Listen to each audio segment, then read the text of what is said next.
এই WhatsApp guide this is Sagar from Sagar 360 YouTube channel. Guys আজকে আমি তোমাদের দেখাবো কীভাবে তোমরা ভোটার কার্ডের সাথে মোবাইল নম্বর লিঙ্ক করবে।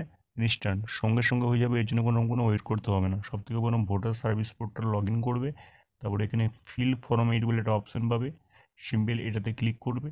ক্লিক করার পর অ্যাপ্লিকেশন পর তোমার যদি নিজের লগ ইন করো, নিজের করতে চাও, তাহলে সিম্পল নিজের ভোটার কার্ডের নম্বর দেবে, এপিক নম্বর সিলেক্ট করে, তারপর সার্চে ক্লিক করলে বেসিক ডিটেলসগুলো শো করবে, নাম, রিলেটিভ নেম, এগুলো। তারপর সিম্পল এটা ওকে করবে।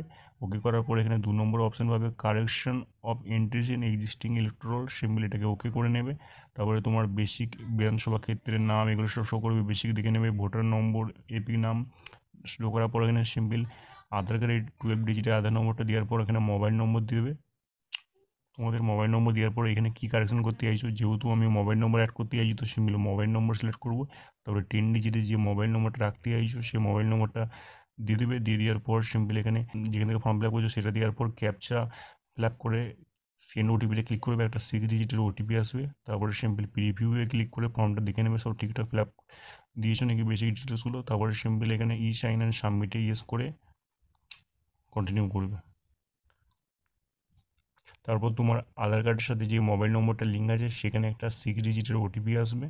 তো সিম্পল এখানে আধার নম্বরটা সিম্পল তোমরা এখানে পুট করবে, দেন এখানে গেট ওটিপিতে ক্লিক করবে। গেট ওটিপিতে ক্লিক করার সঙ্গে সঙ্গে তোমাদের রেজিস্টার মোবাইল নম্বরে একটা 6 ডিজিটের ওটিপি আসবে, সেটা দেওয়ার পর সিম্পল সাবমিটে ক্লিক করবে।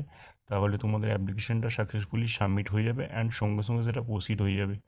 অ্যান্ড তারপরে যদি তোমরা কোনো রকম কোনো এসআইয়ের ফর্ম অনলাইনে ফিল আপ করতে চাও বা কোনো রকম কোনো ফর্ম ফিল আপে কাজ করতে চাও তো ইজিলি তোমরা সেটা করতে পারবে অনলাইনে।